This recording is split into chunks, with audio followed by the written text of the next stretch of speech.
Okay, so today I will start with a short introduction about Yanagi Soetsu and Mingei.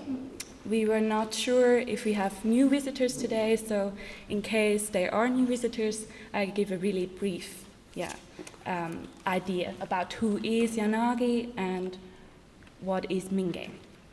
So let's start with the question, who was Yanagi Soetsu?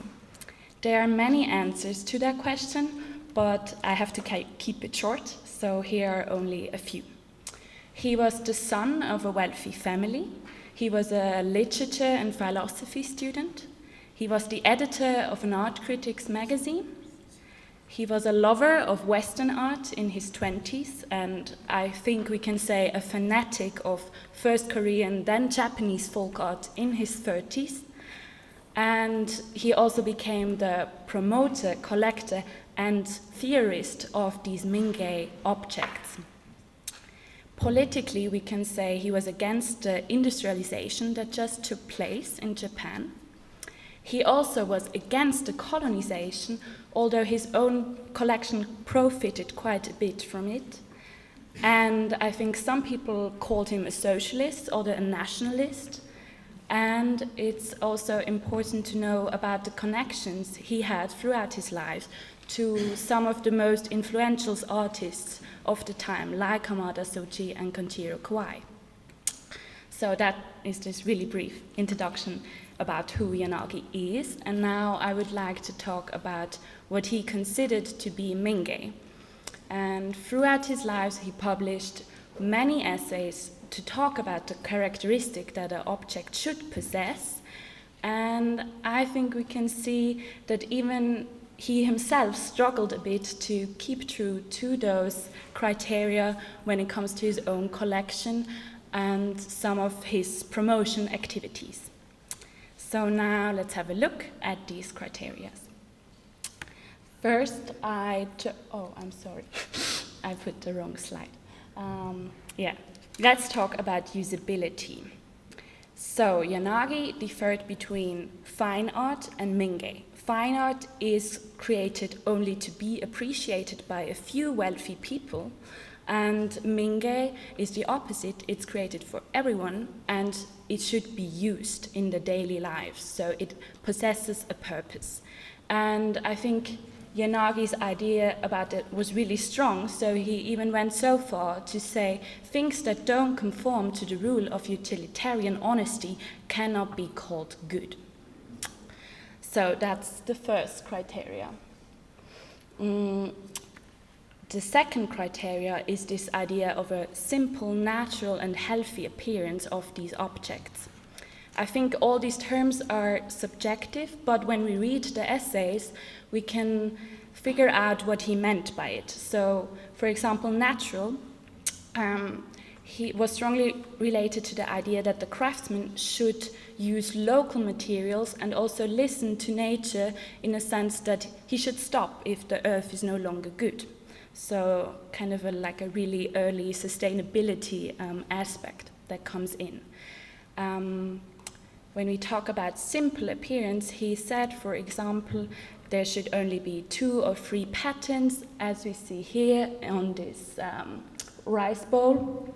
And he wanted the coloring to be simple, and the design should be strong and durable. Again, with the idea that you have to use it in your daily life, so it shouldn't break by the first time you try to do something with the object. Then also an idea about not much of decoration. So again, Yanagi is really strong and says pretentious ornamentation is not permitted. Dishonesty of any type is rejected. The third criteria is handmade. So Yanagi says, aside from the hand of God, there is no tool as astonishingly creative as the human hand.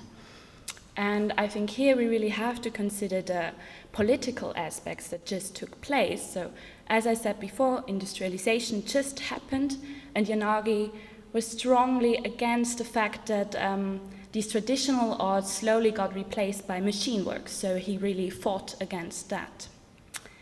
His fourth criteria is this idea of an anonymous craftsmanship. And here I would argue it becomes a little bit difficult because he says from beginning to the end, without exception, such handicrafts are made by nameless craftsmen.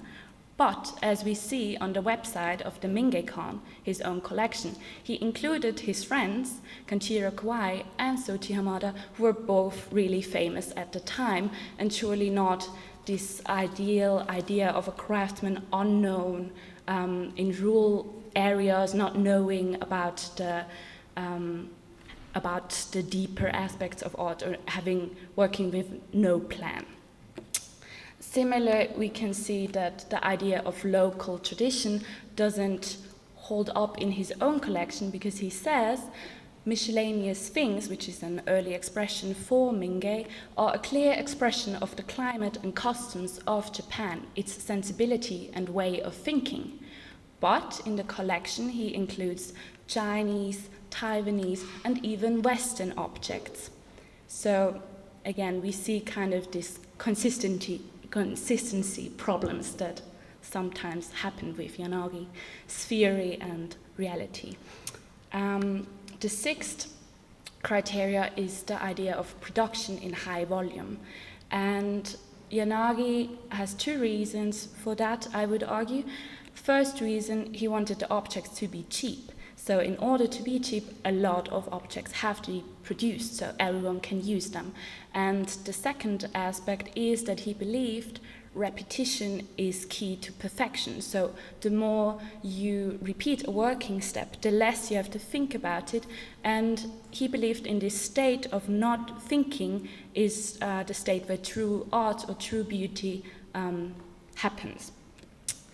But when we look at some of his promotion activities, we can see that this also didn't work out completely.